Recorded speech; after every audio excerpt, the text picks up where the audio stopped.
चलो, कल हम लोग देख लिए थे बेसिक ऑफ नीड्स के आधार पर, है ना, कि जरूरत के आधार पर वो माइग्रेशन कैसे करती है।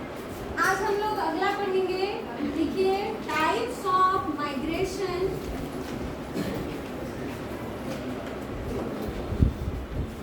On the basis of habitat. किसके आधार पे? हैबिटेट के आधार पे, आवास के आधार पे। अब हम देखेंगे कि मछलियों में माइग्रेशन कितने टाइप का होता है। ठीक है, इसमें सबसे एक एक को हम डिस्कस करने से पहले हम सबको एक साथ देख लेते हैं। एक रे डायग्राम में देखिए, पहला है पोटेमोड्रोमस। हम एक एक करके सबको डील करेंगे, है ना। पहला है पोटेमोड्रोमस। पोटेमोड्रोमस मतलब कोई मछली अगर नदी से नदी को जा रही है, एक नदी से दूसरी नदी को जा रही है, फ्रेश वाटर से फ्रेश वाटर में जा रही है, तो उसको हम क्या बोल देंगे? पोटेमोड्रोमस। ठीक है। दूसरा ऑसिनोड्रोमस। दूसरा क्या है? ऑसिनोड्रोमस। ओशन मतलब समुद्र, है ना। तो अब फिश जो है वो कहाँ है? समुद्र में। तो एक समुद्र से दूसरे समुद्र में तो नहीं जाएगी, क्योंकि समुद्र इतना लंबा चौड़ा है ना। तो समुद्र में ही अगर वो रह करके समुद्र के एक जगह से समुद्र के दूसरी जगह में जा रही है, रह कहाँ रही है? समुद्र में ही है। समुद्र के अंदर ही वो माइग्रेशन कर रही है, लेकिन समुद्र के एक प्लेस से दूसरे प्लेस, तब उसको क्या बोलेंगे? ऑसिनोड्रोमस। ठीक है। तीसरा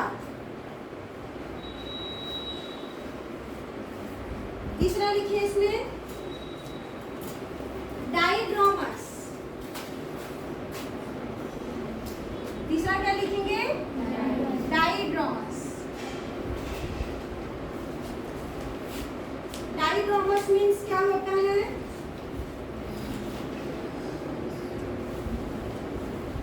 इसमें हम देखेंगे दो चीजों को।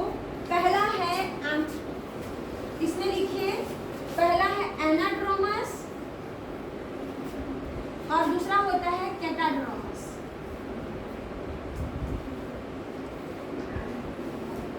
डाई मतलब दो, डाइड्रोमस मतलब डुअल माइग्रेशन। दो प्रकार के माइग्रेशन को हम डाइड्रोमस में रखते हैं। ठीक है। अब देखो, एनाड्रोमस मतलब क्या होता है? ऐसे मछलियां जो समुद्र से कहाँ जाती हैं? बोलो, नदी में। कहाँ? समुद्र से नदी में अगर कोई मछली माइग्रेट कर रही है, मतलब उसको बोलेंगे एनाड्रोमस। क्या बोलेंगे? एनाड्रोमस। तो समुद्र से नदी में एस्चुरी के माध्यम से जाएगा। एस्चुरी किसको बोलते हैं? हाँ, जहाँ फ्रेश वाटर और मराइन वाटर मिक्स होते हैं, मतलब नदी और समुद्र का पानी जहाँ मिलेगा, है ना। तो मछलियाँ समुद्र से उस एस्चुरी को पार करके नदी में जाएंगी। तो समुद्र से नदी की ओर माइग्रेट करना क्या कहलाएगा? एनाड्रोमस। कैटाड्रोमस जस्ट अपोजिट है। क्या बोलेंगे? नदी से समुद्र में जाना, फिर से वही एस्चुरी को पार करके जाएगा ना। ठीक है। तो समुद्र, नदी से समुद्र की ओर जाना कैटाड्रोमस। एक को याद रखेंगे, दूसरा अपने आप याद रहेगा। कैटाड्रोमस का पहला लेटर क्या है? बोलो, सी। और सी को भी क्या बोलते हैं? समुद्र को क्या बोलते हैं? सी। तो कैटाड्रोमस मतलब जो समुद्र को जाए।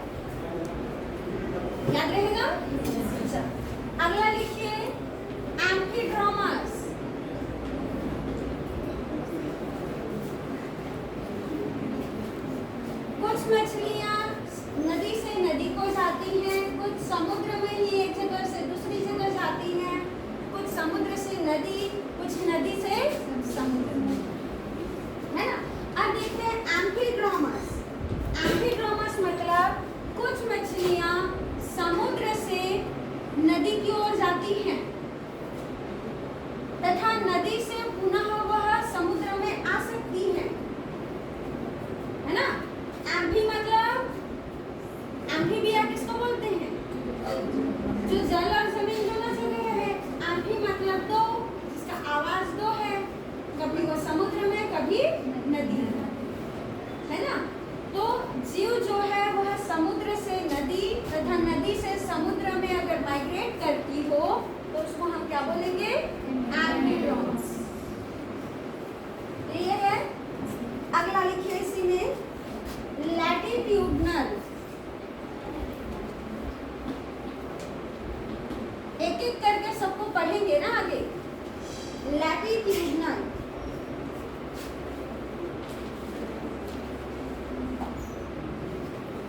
लैटिट्यूड समझते हैं?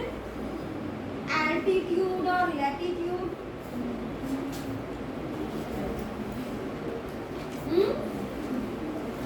समझते हैं कि नहीं? स्कूल में पढ़े होंगे ना, अक्षांश देशांतर ऐसा समथिंग, है ना। वही लैटिट्यूड की बात की जा रही है। ग्लोब होता है ना, ग्लोब में ही पढ़े होंगे ना नक्शा किसी में, अक्षांश देशांतर की बात। तो ग्लोब का जो मध्य भाग होगा वो केंद्रक बिंदु होगा। अब ग्लोब में हम देखते हैं एक दक्षिणी ध्रुव होता है, एक पश्चिमी ध्रुव, एक पूर्वी ध्रुव और एक उत्तरी ध्रुव। पूर्वी, पश्चिमी, उत्तरी और दक्षिणी, 4 ध्रुव होते हैं ना। तो वैसे ही मछली जिस जगह पे रह रही है, अगर वह उत्तरी से दक्षिणी ध्रुव की ओर माइग्रेट करे, ध्रुव कौन कौन से हैं? एक साउथ पोल है और एक नॉर्थ पोल। अगर मछली नॉर्थ पोल से साउथ पोल या साउथ पोल से नॉर्थ पोल की ओर माइग्रेट करे तो उसको हम लैटिट्यूडनल माइग्रेशन कहते हैं। क्या कहेंगे? Latitudinal migration. चाहे वो नदी में रहे चाहे समुद्र में रहे, अगर नॉर्थ से साउथ या साउथ से नॉर्थ की ओर जाए तो लैटिट्यूड। अगला है वर्टिकल माइग्रेशन। वर्टिकल मतलब टीएस सेक्शन करते थे ना, है ना। 12th में काटा होगा आपने सेक्शन बॉटनी में। इस प्रकार से काटते थे और इस प्रकार से काटते थे। तो इस प्रकार के काटने को हम क्या बोलते हैं?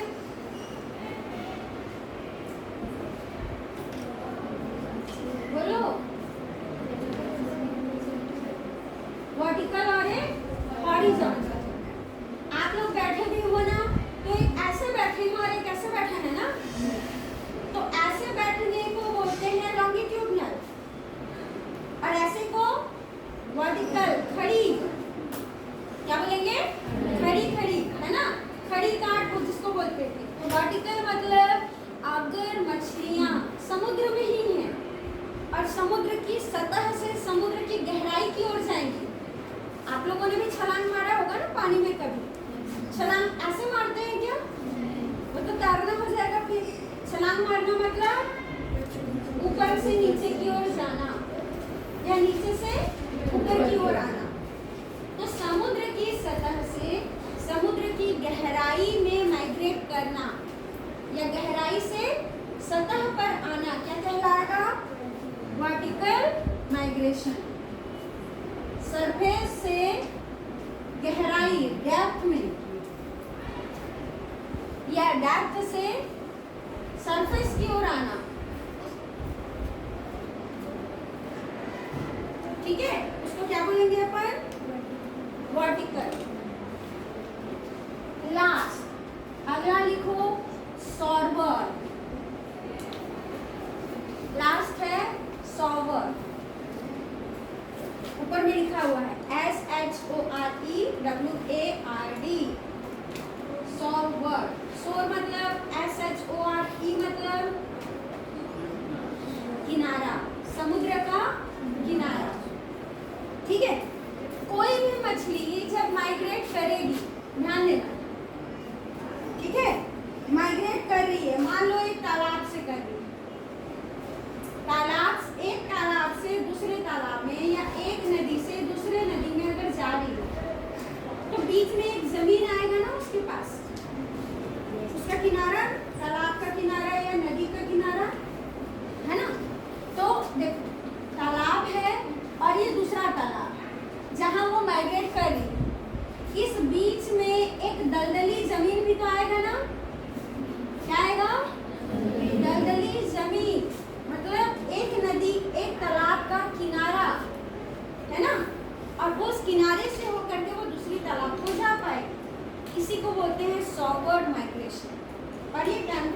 होता है वो कुछ समय के लिए उस किनारे पर जाएगी, रहेगी क्या वहाँ पे? नहीं रहेगी, है ना।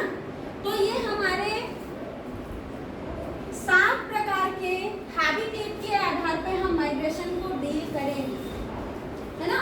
पहले देख लें पोटेमोड्रोमस मतलब, आप लोग बोलो, नदी से नदी में। और सिनोड्रोमस मतलब समुद्र में ही एक जगह से दूसरी जगह।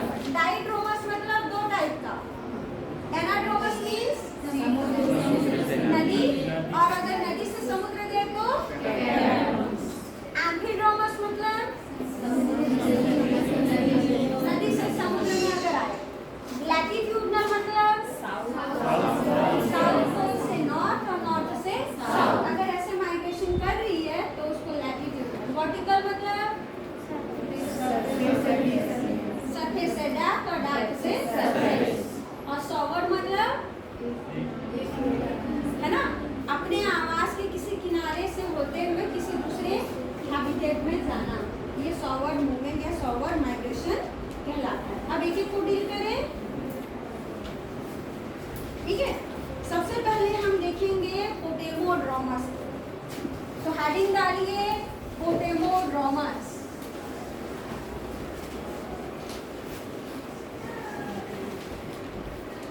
फर्स्ट,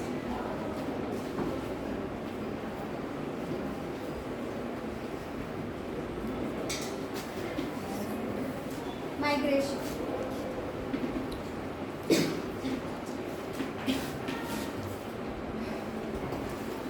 ठीक है, पोटेमोड्रोमस माइग्रेशन किसको बोल रहे हैं? देखो, कोई एक फ्रेश वाटर है, हैबिटेट है, जैसे हम नदी मान लेते हैं, यहाँ से फिशेस जो हैं वो किसी फ्रेश वाटर में माइग्रेट कर रहे हैं। एक नदी से किसी दूसरे नदी में, एक तालाब से किसी दूसरे तालाब में अगर जा रहे हैं तो उसको क्या बोलेंगे? पोटेमोड्रोमस। ठीक है, तो यह देखो इधर फिशेस जो हैं, मैं यहाँ समझा रही हूँ, फिशेस माइग्रेट किए यहाँ पे, क्योंकि ये रीजन भी हमको जानना चाहिए। पोटेमोड्रोमस के लिए रीजन चाहिए उसको फूड। पहला रीजन क्या है? फूड के लिए। दूसरा रीजन है ब्रीडिंग या स्पॉनिंग के लिए। भोजन की कमी हुई, ब्रीडिंग ग्राउंड उनको नहीं मिला, तो वो माइग्रेट करके दूसरे नदी में चली जाएंगी। Plus oxygen. 3 जरूरतों को पूरी करने के लिए फिशेस जो है वो एक नदी से दूसरी नदी में जाएंगे। पहला क्या है? फूड, दूसरा स्पॉनिंग और तीसरा ऑक्सीजन। यहाँ पे ये तीनों चीजें मिलेंगी, भोजन मिलेगा, ऑक्सीजन मिलेगा, अंडे देंगे। फिर यहाँ से किधर वापस आ जाएंगे? अपने जगह पे, अपने घर पे। गए कितने थे? एक फिश अगर माइग्रेट कर रही है, एक फिश अगर माइग्रेट कर रहा है, दूसरे नदी में जा रहा है, यहाँ पे अंडे देगा, अंडे से आगे बच्चे बनेंगे। अब एक फिश माइग्रेट करेगी क्या? नहीं। बहुत सारी फिशेस अब माइग्रेट करेंगे। गया एक था, अंडे दिए, वहाँ पे उन्होंने बच्चे डेवलप किया, और बच्चे के साथ आप वापस आएंगे। समझ में? इसको बोलेंगे हम पोटेमोड्रोमस माइग्रेशन। एग्जाम्पल लिखिए। एग्जाम्पल है कार्प्स, ट्राउट। क्या है? Carp, trout. कार्प मतलब जो रोहू कतला सुनते हो ना, वो कार्प्स। ठीक है, क्लियर है? पोटेमोड्रोमस। सेकंड क्या है? सेकंड क्या था? ऑसिनोड्रोमस। ऑसिनोड्रोमस क्या बोल रहा था? एक मराइन वाटर है, समुद्र है, समुद्र से ही समुद्र की ओर जा रहे हैं। समुद्र में एक जगह से समुद्र के दूसरी जगह में है, तो समुद्र में ही ना। ठीक है,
वापस आ जाएंगे, अपने बाल बच्चों के साथ वापस आ जाएंगे।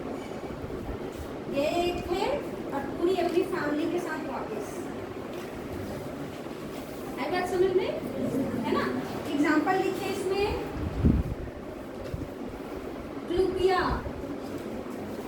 ट्यूना और ह्यूमस। प्लूपिया, ट्यूना और ह्यूमस, ये 3 स्पीसीज हैं जो समुद्र के एक जगह से समुद्र के दूसरे जगह पे माइग्रेट करते हैं।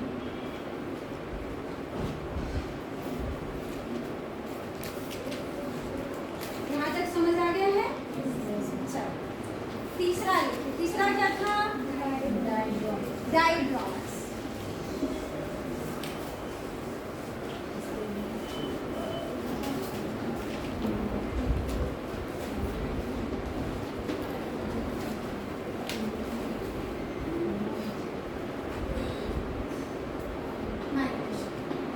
जब मछलियाँ समुद्र से कभी नदी और नदी से कभी समुद्र माइग्रेट करती, तो यहाँ हैबिटेट कितने हो गए? 2, है ना? समुद्र से नदी और नदी से समुद्र, इसलिए डाइड्रोमस माइग्रेशन कहते हैं उसको। और डाइड्रोमस माइग्रेशन पुनः कितने टाइप के होते हैं? 2 टाइप। इसमें फर्स्ट लिखिए पहला एनाड्रोमस। क्या लिखेंगे? Anadromous migration.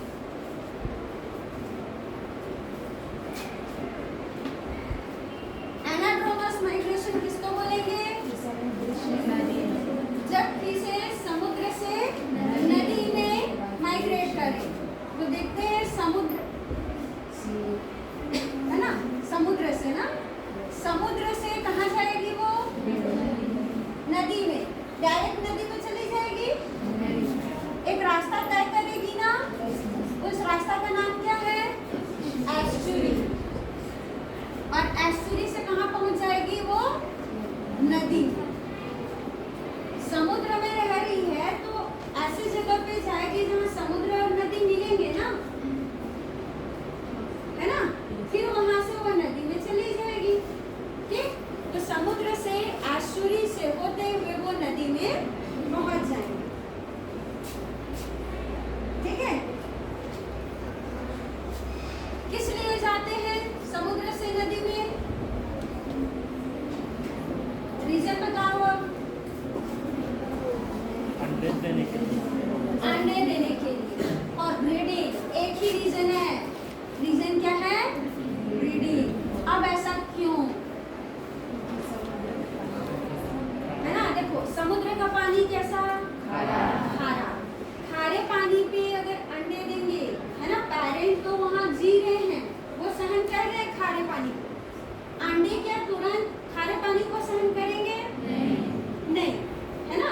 बच्चे भी सहन नहीं कर पाएंगे, लार्वा फॉर्म्स भी सहन नहीं कर पाएंगे। तो वो क्या करते हैं? वो समुद्र से नदी में जब उनका रिप्रोडक्शन करने का टाइम आता है, तब वो नदी में माइग्रेट कर जाते हैं। अब वहाँ गए, वहाँ उन्होंने अंडे दिए, अंडे से लार्वा बने, बच्चे बने, नदी के पानी को सहन कर लेंगे, है ना? अब वहाँ पे वो डेवलप हुए। डेवलप होने के बाद जब वो सहन करने लायक बन जाते हैं, तब वो पुनः नदी से समुद्र में वापस आता है। क्लियर है? तो समुद्र से नदी में ट्रांसफर या माइग्रेशन किस लिए होगा? हमेशा ब्रीडिंग के लिए। एग्जाम्पल लिखिए।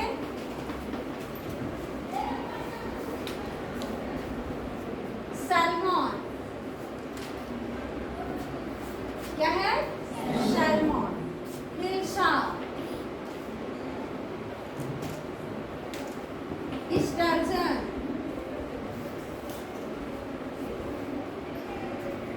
सैल्मन फिश का नाम तो कभी सुना था ना? बहुत ज्यादा माइग्रेशन ये शो करते हैं, समुद्र से नदी में, नदी से समुद्र में, क्योंकि जब भी इनको अंडे देना होता है, ये समुद्र से कहाँ पहुंच जाएंगे? नदी में, है ना? दूसरा है, सेकंड लिखिए कैटाड्रोमस। माइग्रेशन कहाँ से कहाँ को जाएंगे? नदी से समुद्र। फिर से वही लिखेंगे, नदी से एस्चुरी में पहुंचेंगे और एस्चुरी से होते हुए समुद्र में। तो सी की ओर गए इसलिए कैटाट्रॉन्स। अभी रीजन क्या होगा? ब्रीडिंग, है ना, बच्चे देने के लिए, अंडे देने के लिए।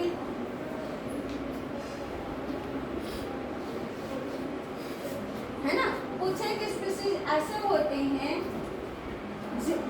जिनको सॉल्ट का कंसेंट्रेशन चाहिए होता है, नमक चाहिए होता है ना, तो वो नदी से समुद्र में चले जाते हैं। जैसे एग्जांपल में लिखिए एंविला,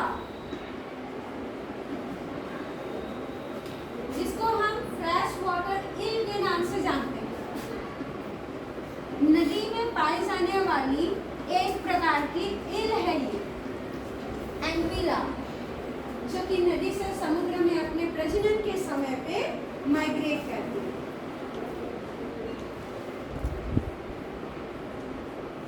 ठीक है, आगे बढ़े।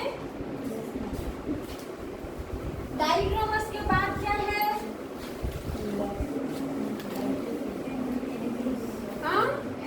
एम्फीड्रोमस। लिखिए एम्फीड्रोमस।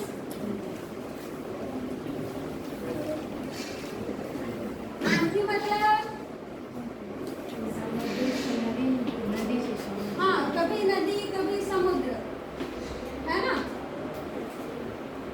सलमान हमेशा समुद्र से नदी में जाते हैं, एंविला हमेशा नदी से समुद्र में जाते हैं। लेकिन एम्फीड्रोमस में आने वाले जो स्पीशीज हैं, ये नदी से समुद्र, समुद्र से नदी, दोनों में आ जा सकते हैं। देखिए, सी वाटर टू फ्रेश वाटर। ऐसी फिशेस जो समुद्र से नदी तथा नदी से समुद्र, है ना, दोनों में माइग्रेट करते हो, उन्हें हम एम्फीड्रोमस कहेंगे। जब मन किया समुद्र से नदी, जब मन किया नदी से समुद्र। अब मन करना मतलब जब जैसी जरूरत पड़ी, है ना। तो जरूरत क्या है यहाँ पे? For feeding. जरूरत क्या है? फीडिंग के लिए हमेशा ये समुद्र से नदी, नदी से समुद्र माइग्रेट करते हैं, ब्रीडिंग के लिए नहीं। अगर ब्रीडिंग के लिए करते तो वो एनाड्रोमस और कैटाड्रोमस कहलाते, है ना। तो उसको भी लिख लो, नॉट फॉर क्या? ब्रीडिंग। याद रखना कि अगर ब्रीडिंग के लिए होता तो एनाड्रोमस कैटाड्रोमस कहलाते। ये हमेशा फीडिंग के लिए होता है, समुद्र से नदी और नदी से समुद्र की ओर माइग्रेट करना। एग्जाम्पल लिखिए, चेनोस एंड मेगालोपा। एक भी एग्जाम्पल आप याद रखेंगे, इनफ है। सब एग्जाम्पल याद रखने जरूरी नहीं है। हर एक टाइप के माइग्रेशन में एक एग्जाम्पल आप जरूर देंगे, ठीक है। एम्फीड्रोमस के बाद किसको पढ़ना है हमको? लैटिट्यूडनल।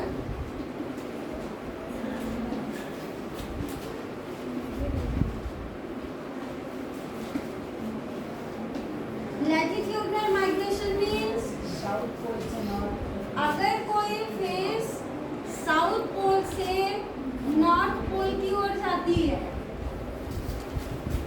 तथा नॉर्थ पोल से साउथ पोल की ओर माइग्रेट करती है, कभी नॉर्थ से साउथ, कभी साउथ से नॉर्थ, तो उसको हम बोलेंगे लैटिट्यूडनल माइग्रेशन।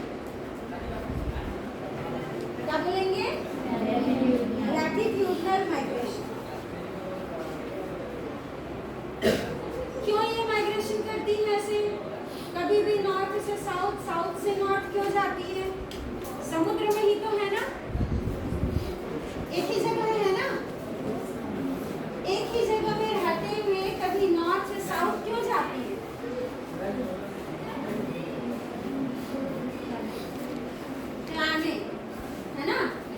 क्लाइमेट में चेंजेस होने के कारण, लिखिए ड्यू टू क्लाइमेट चेंज।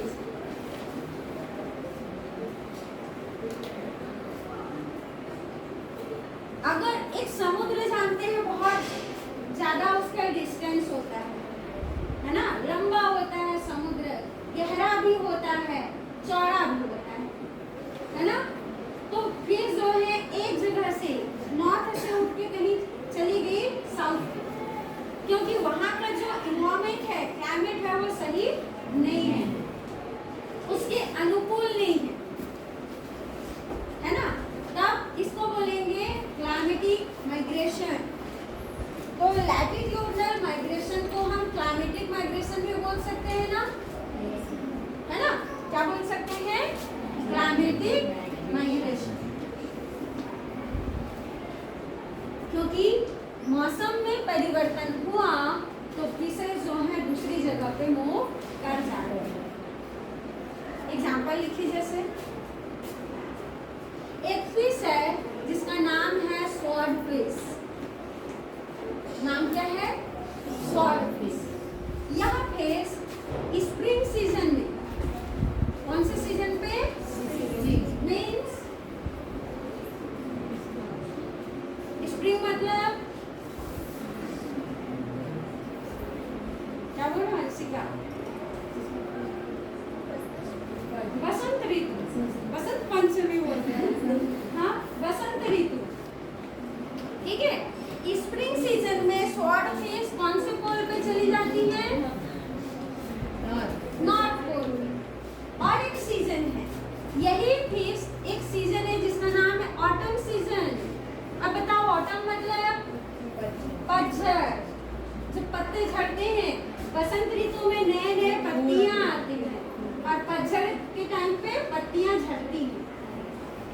तो जब नए नए पत्ते आते हैं तो ये नॉर्थ पोल की ओर जाती हैं, और जब पत्ते झड़ते हैं, है ना, वो बाहर में पत्ते झड़ रहे हैं, पानी के अंदर नहीं, ठीक है। पतझड़ का जब मौसम आता है तब वो किधर चली जाती है? साउथ की ओर। और यही तो ऋतु ही तो हमारा मौसम है ना, क्लाइमेट है ना। तो क्लाइमेट के में चेंजेस के कारण अगर मछलियां माइग्रेट कर रही हो तो उसको हम क्लाइमेटिक माइग्रेशन बोल सकते हैं, और यह एक प्रकार का लैटिट्यूडनल माइग्रेशन है। क्लियर है? नेक्स्ट है हमारा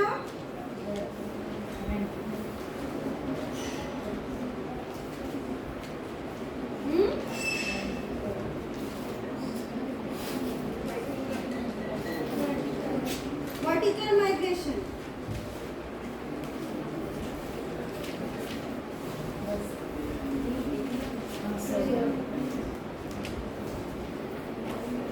वर्टिकल माइग्रेशन मीन्स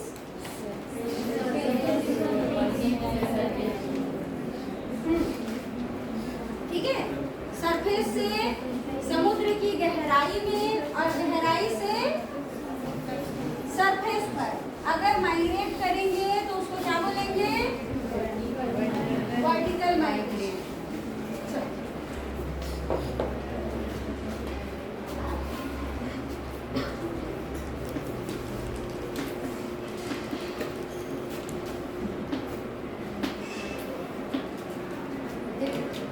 कोई फिश है वह वाटर सरफेस,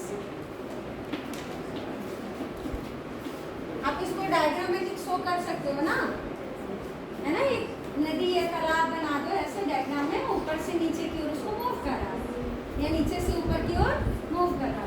तो वाटर सरफेस से अगर डेप्थ ऑफ सी पे वो माइग्रेट करता है, समुद्र की सतह से समुद्र की गहराई, अगर फिशेस माइग्रेट करें तथा गहराई से सतह पर माइग्रेट करें तो उसको हम वर्टिकल बोलेंगे, ठीक है। और वर्टिकल माइग्रेशन क्यों होगा? फॉर फूड, किस लिए करेगा? फूड के लिए। दूसरा रीजन है प्रोटेक्शन, सुरक्षा के लिए। समुद्र की सतह पर उसको कोई भी खा सकता है,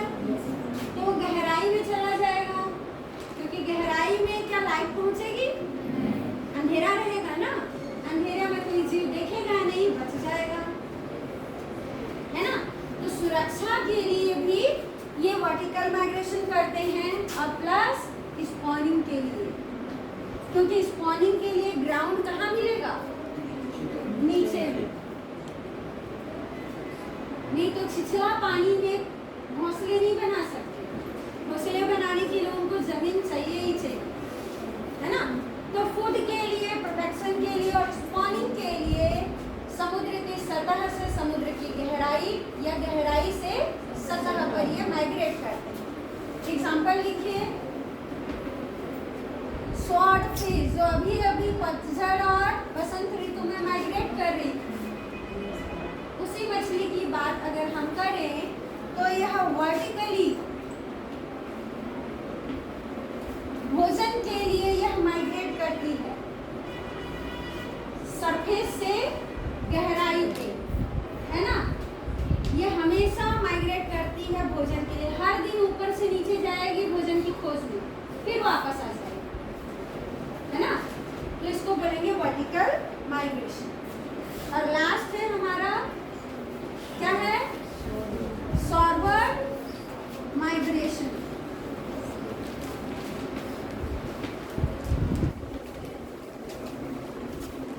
फॉरवर्ड माइग्रेशन में क्या बोल रहे हैं? एक वाटर रिसोर्स है, जैसे हम बोलते हैं तालाब,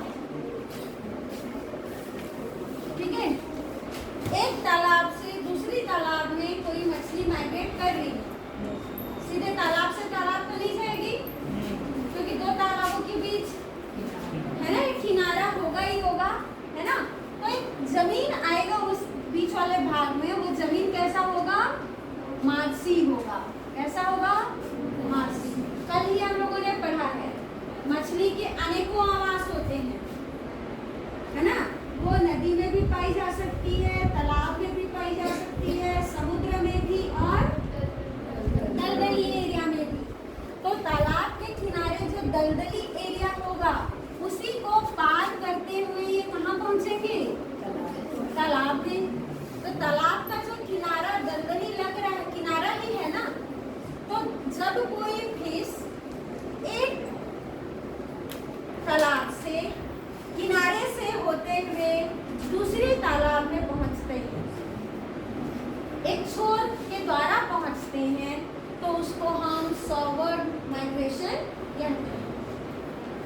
क्लियर है ना? इस प्रकार का जो माइग्रेशन होगा, यह कैसा होगा? टेम्पररी। कैसा होगा? वो टेम्पररी उस दलदली एरिया में गया ना, हमेशा के लिए गया क्या? नहीं, वो तो एक रास्ता था उसके लिए, जिसका यूज किया उसने और वो दूसरे तालाब में पहुंच गया, है ना? परमानेंटली वो दलदली एरिया में रहने नहीं गया है, इसलिए उसको हम टेम्पररी माइग्रेशन कहते हैं। एग्जाम्पल लिखिए इसमें, इल,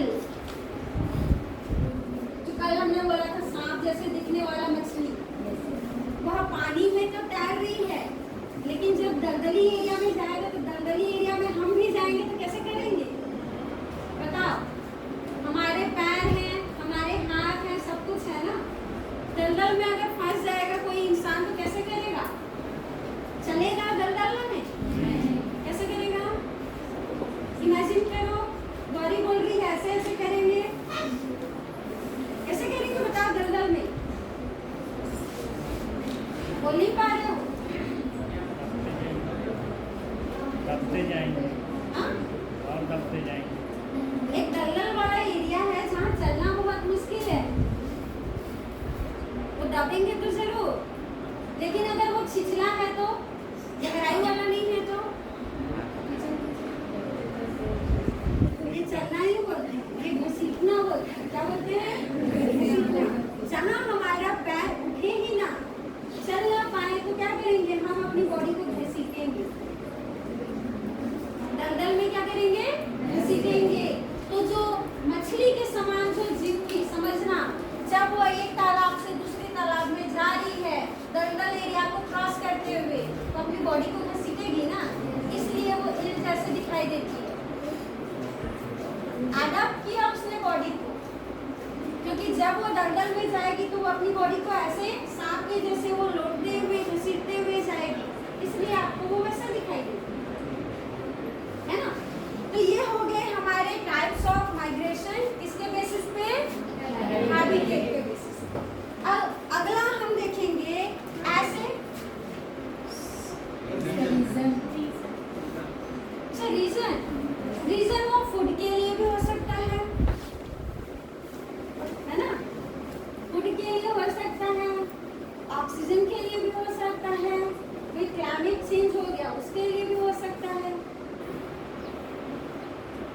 ठीक है, बहुत सारे रीजन हो सकते हैं इसके कि वो जाए, है ना।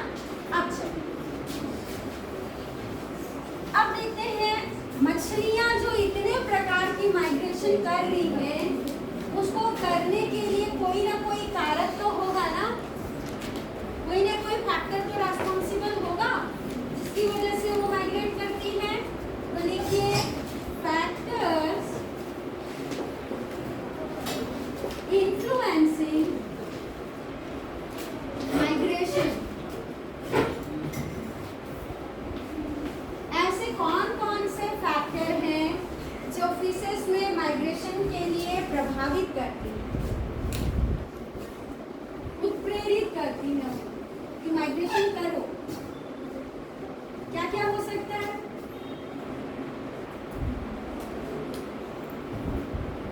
बोलो। एक तरह से रीजन्स हैं। फैक्टर मतलब क्या? रीजन। क्या रीजन हो सकते हैं? भोजन की कमी होगी, दूसरा ऑक्सीजन की कमी, ब्रीडिंग के लिए, और क्लाइमेट चेंज, और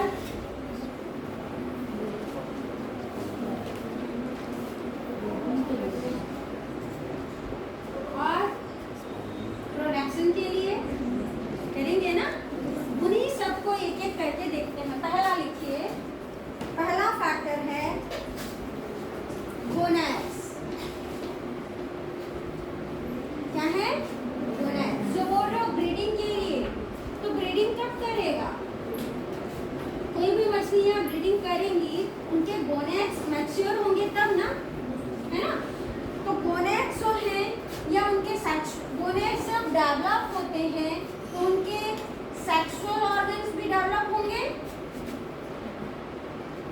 टेस्टिस और ओवरी मैच्योर होगी, है ना, डेवलप होगी, तो सेक्सुअल ऑर्गन्स मैच्योर हो गए। ओवरी और टेस्टिस जब मैच्योर हो जाते हैं तब उनके शरीर में परिवर्तन आएंगे कि नहीं? आएंगे ना। एक मेल फिश में अगर टेस्टिस बन गया तो मेल बिहेवियर शो करेगा, एक फीमेल फिश में ओवरी बन गया तो फीमेल बिहेवियर शो करेगा। तो मैच्योर होने के बाद इनमें बिहेवियरल चेंजेस आते हैं। क्या आते हैं? Behavioural changes. वो बिहेवियरल चेंजेस क्या है? ब्रीडिंग। जब तक गोनेड मैच्योर नहीं हुए थे, क्या ब्रीडिंग वाला बिहेवियर उसमें दिख रहा था? नहीं दिख रहा था। लेकिन अब जब मैच्योर हो चुके हैं तो वो ब्रीडिंग बिहेवियर शो करेंगे, है ना। और उसी ब्रीडिंग बिहेवियर को इंड्यूस कर रहे हैं और वही इंड्यूस करेगा उसके माइग्रेशन को।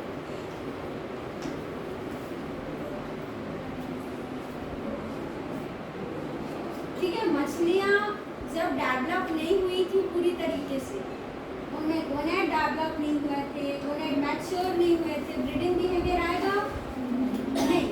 लेकिन जब गोनेड डेवलप हो गए, सेक्सुअली अब मैच्योर है, वो कौन सा बिहेवियर होगा उनमें? ब्रीडिंग बिहेवियर आएगा, है ना। रिप्रोडक्शन करने के लिए उनमें बिहेवियर इंड्यूस होगा क्योंकि हार्मोन्स रिलीज होंगे। तो वो जो बिहेवियर उनमें चेंज हुआ वो उनको प्रेरित करेगा ना, इसके लिए कि वो माइग्रेट करे। क्योंकि ब्रीडिंग बिहेवियर आ गया, अब वो अंडे देने के लायक बन गई है, तो उसी जगह पे अंडे देंगे क्या? नहीं, उनको कोई दूसरा ग्राउंड चाहिए। तो कौन इंड्यूस कर रहा है? Breeding behaviour. ठीक है, पहला फैक्टर। दूसरा फैक्टर लिखिए, lack of food. Lack of food in the habitat. जिस आवास में वो रह रहे हैं उस आवास में भोजन की कमी। हम जहाँ रह रहे हैं भोजन की कमी हो जाए तो हमको भी माइग्रेट करना पड़ेगा ना, क्योंकि कोई भी जीव मरना नहीं चाहेगा। इसलिए वो जीव भी भोजन की कमी होने पर नदी या तालाब में या समुद्र में माइग्रेट कर जाए। तीसरा रीजन लिखिए, तीसरा factor, physico chemical changes.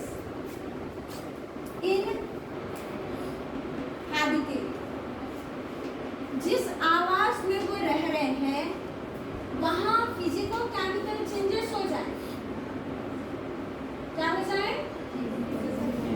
Physico chemical. दो वर्ड्स बोलेंगे, देखो एक साथ। फिजिको मतलब फिजिकल, केमिकल मतलब तो समझते ही हो। तो पानी में रह रही है ना मछलियाँ, पानी का रासायनिक और भौतिक गुण होता होगा, है ना। जैसे पानी में ऑक्सीजन की कमी, ये कौन सा गुण है उसका? केमिकल, है ना। ऑक्सीजन कम हो जाए तो चेंज हुआ। अगर पानी में नमक की मात्रा बढ़ जाए या कम हो जाए, पानी प्रदूषित हो जाए, है ना। वही पानी का अगर कंसंट्रेशन हम देखें, ठीक है, लाइट कितनी पड़ रही है, टेम्परेचर कितना पड़ रहा है पानी में, वो उसका फिजिकल प्रॉपर्टीज है ना। तो अगर जिस आवास में रह रहे हैं वहाँ अगर भौतिक या रासायनिक परिवर्तन हो जाए पानी में, तो वो माइग्रेट करेंगे। ठीक, नेक्स्ट,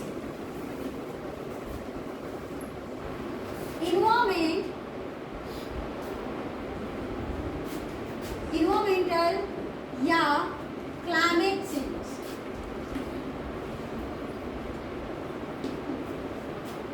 जिस हैबिटेट में रह रही है, अगर वहाँ का इन्वायरमेंट प्रतिकूल हो जाए, फेवरेबल ना रहे, अनफेवरेबल हो जाए, क्लाइमेट चेंज हो जाए, तो क्या होंगे? माइग्रेट करेंगे वो, है ना। तो क्लाइमेट चेंज। और लास्ट लिखे हाई मेटाबॉलिक रेट।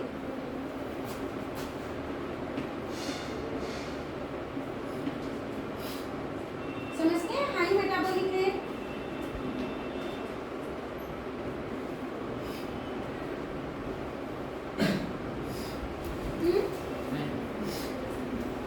अब समझिए, कुछ मछलियां जिनके बॉडी में ज्यादातर फैट डिपॉजिट हो चुका है।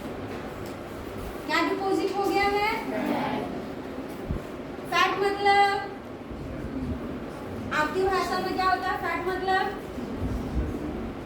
बोलो ना जोर से, फिर भी धीरे बोल रहे हैं। चर्बी, चर्बी ना, मोटाई, मोटापा, है ना। कुछ मछलियों के शरीर में वसा या फैट डिपॉजिट हो गया है, जम गया है, तो सिंपली हम बोलेंगे वो मोटे हो गए, हुए ना। अब मोटे हुए तो उनका मेटाबॉलिक रेट भी बढ़ेगा। मेटाबॉलिक रेट मतलब उसको पचाने का जो दर है बढ़ेगा ना, समझ आया। अब ज्यादा से ज्यादा फैट को उनको पचाना है, क्या बोलते हैं? मोटे इंसान को क्या करना चाहिए? एक्सरसाइज करना चाहिए, दौड़ना चाहिए, रनिंग करना चाहिए, बोलते हैं ना, ताकि वो फैट बर्न हो। क्या हो? बर्न हो। सिंपली हम लोग ये बोलते हैं फैट बर्न कर रहे हैं, कैलोरी बर्न कर रहे हैं, जो खाए हैं वो पचा रहे हैं। तो अगर किसी मछली का ने भी ज्यादा फैट को डिपॉजिट कर लिया है, तो उसको पचाने के लिए अब वो माइग्रेट करेगी ना। हम तो रोड में दौड़ देंगे, वो कैसे करेगी? माइग्रेट करेगी। तो माइग्रेट भी तो वैसे कर रही है ना, तैरते हुए। तो जब वो तेजी से तैरेगी तो उसका फैट खत्म होगा ना, बर्न होगा। तो यह भी क्या करता है? इंड्यूस करता है माइग्रेशन को। आई बात समझ में, है ना। जब ज्यादा मात्रा में फैट डिपॉजिट हो जाएगा तो उनको मेटाबोलाइट करने के लिए उनका शरीर इंड्यूस करेगा कि आप भागो, दौड़ो, ताकि आपके शरीर में जो फैट जमा हुआ है वो धीरे धीरे खत्म हो, कम हो। ठीक, अगला सिग्निफिकेंस लिखिए। Significance of migration.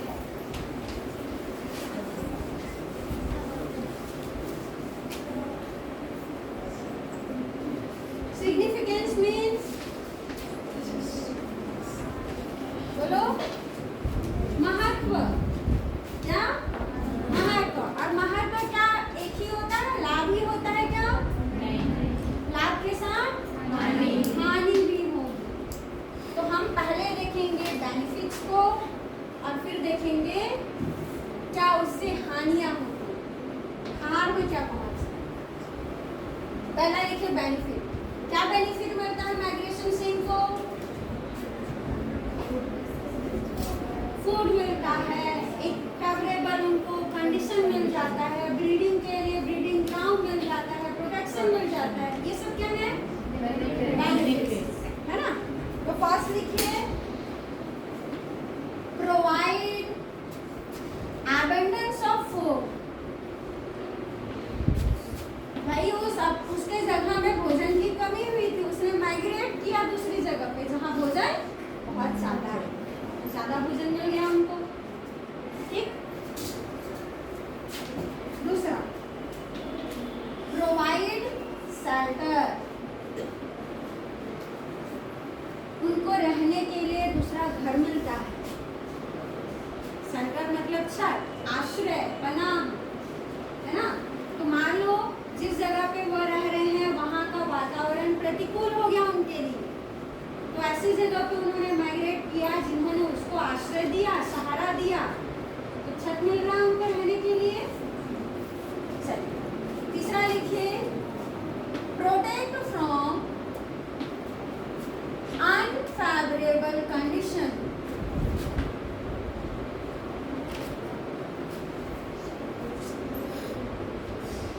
अनफेवरेबल लिखिए इन्वायरमेंटल कंडीशन।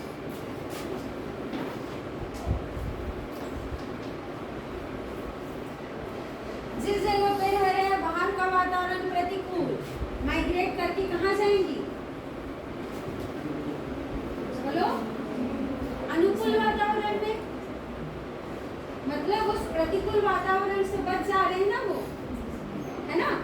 तो अनफेवरेबल इन्वायरमेंटल कंडीशन से इनका बचाव भी हो जाता है। नेक्स्ट है provide suitable breeding ground and climatic condition।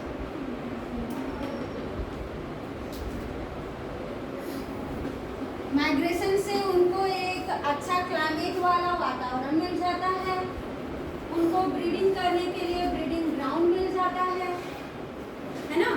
तो ये कुछ बेनिफिट्स हैं जो माइग्रेशन से उनको प्राप्त होते हैं, है ना। भोजन प्रचुर मात्रा में, क्लाइमेट अच्छा, इन्वायरमेंट अच्छा, उनको एक जगह मिल जाता है, प्लस उनको ब्रीडिंग के लिए जगह मिल जाता है। अगला लिखो पांचवा इसी में provide favourable environment, food and protection for development of eggs and young ones। Migration से क्या मिलता है इनको? इनके अंडों को, क्यों वो दूसरे ग्राउंड पे गए ब्रीडिंग के लिए? सैल्मन फिश क्यों गया समुद्र से नदी में? ब्रीडिंग के लिए ना, ताकि उनके अंडों को, उनसे जो बच्चे पैदा हो उनको अच्छा वातावरण मिल जाए, भोजन भी मिल जाए, ब्रीडिंग के लिए अच्छा सा ग्राउंड मिल जाए, उनको जमीन मिल जाए, इसीलिए गए ना। तो माइग्रेशन एक अनुकूल वातावरण भी देता है, भोजन भी देता है अंडों को, उनके बच्चों को, और उनको प्रोटेक्ट भी करता है। समुद्र के खारे पानी से बचाया ना, है ना, तो प्रोटेक्शन हो गया। क्लियर है? तो ये 5 बेनिफिट्स। अब हानि लिख लो क्या क्या है, हार में क्या क्या मिलता है, आप लोग बताओ। लाभ तो हमने पढ़ा ना, कुछ हानि मिलेगा, कुछ घाटा होगा उनको माइग्रेशन करने से, क्या होगा? जब से बोलो माइग्रेशन से हाँ मर सकता है। क्यों मरेगा माइग्रेशन करते हैं?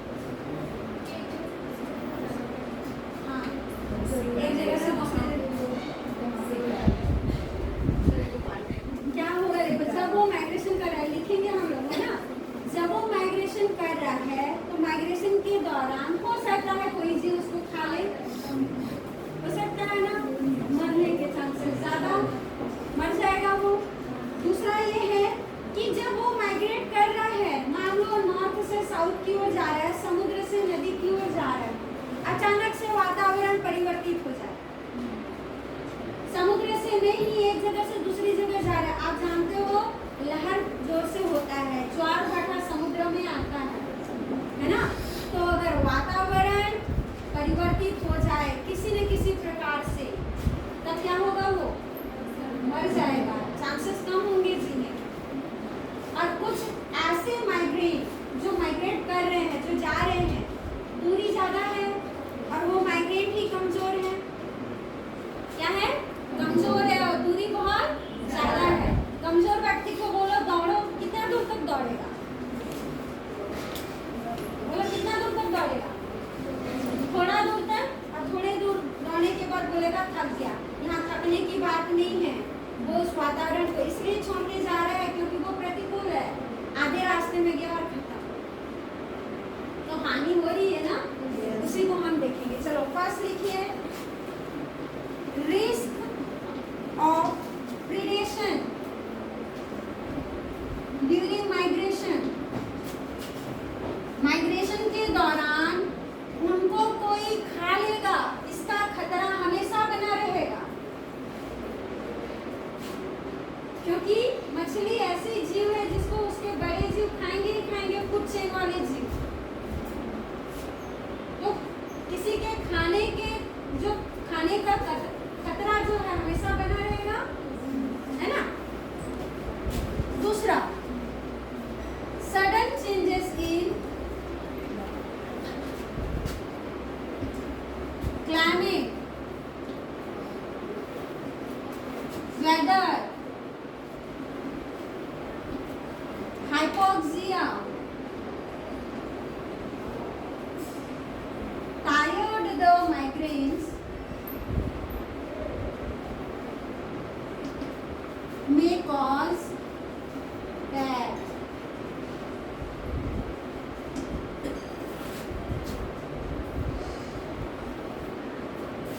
अचानक से अगर क्लाइमेट में परिवर्तन हो जाए, मौसम परिवर्तित हो जाए, अचानक से ऑक्सीजन की कमी हो जाए, हाइपोक्सिया मतलब दम घुटने लगे क्योंकि ऑक्सीजन की कमी हो रही है। अब सोचो, मछली जब उस दलदली एरिया में आएगी तो दलदल में तो उसको ऑक्सीजन कम मिलेगा ना, और अगर उसका दम घुटने लगा वहीं पे तो खत्म, है ना।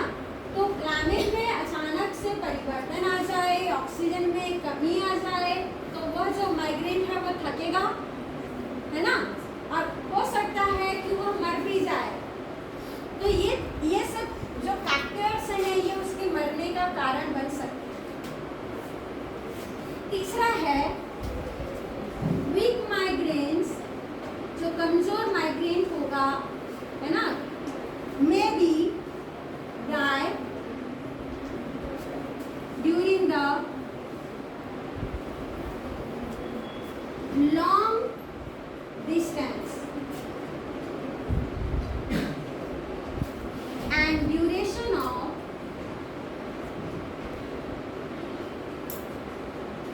migration.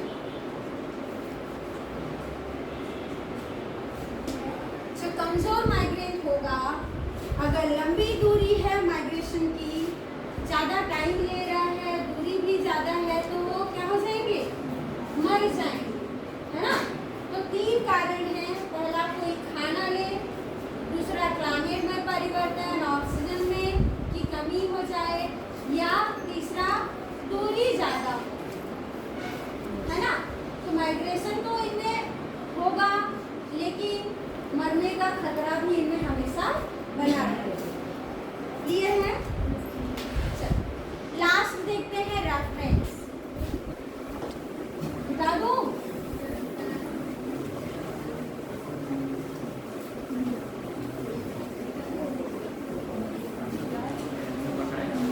चलिए लिखिए रेफरेंस।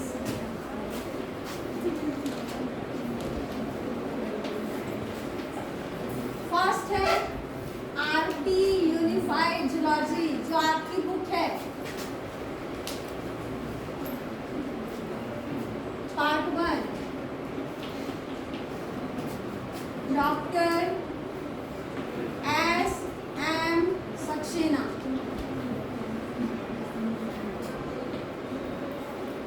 ठीक, सेकेंड बुक से लिया गया है, कॉर्डेट जूलॉजी से।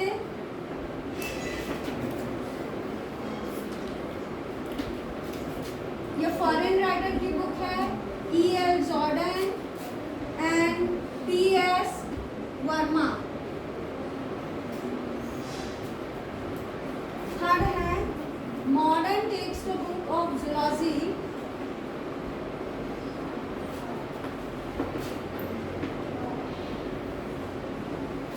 R.L. कोटपाल। इनवर्टिब्रेट का सबसे अच्छा बुक है R.L. कोटपाल का। फोर्थ है फिश एंड फिशरीज, केवल मछली वाला, जिसमें अगर आप स्टडी करेंगे तो फिश एंड फिशरीज की बुक से लिया गया है। इसके राइटर है पांडे एंड शुक्ला।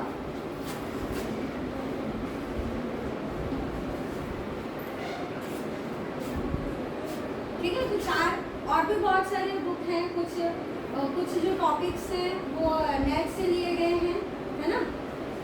तो ये है हमारा माइग्रेशन इन फिशेस।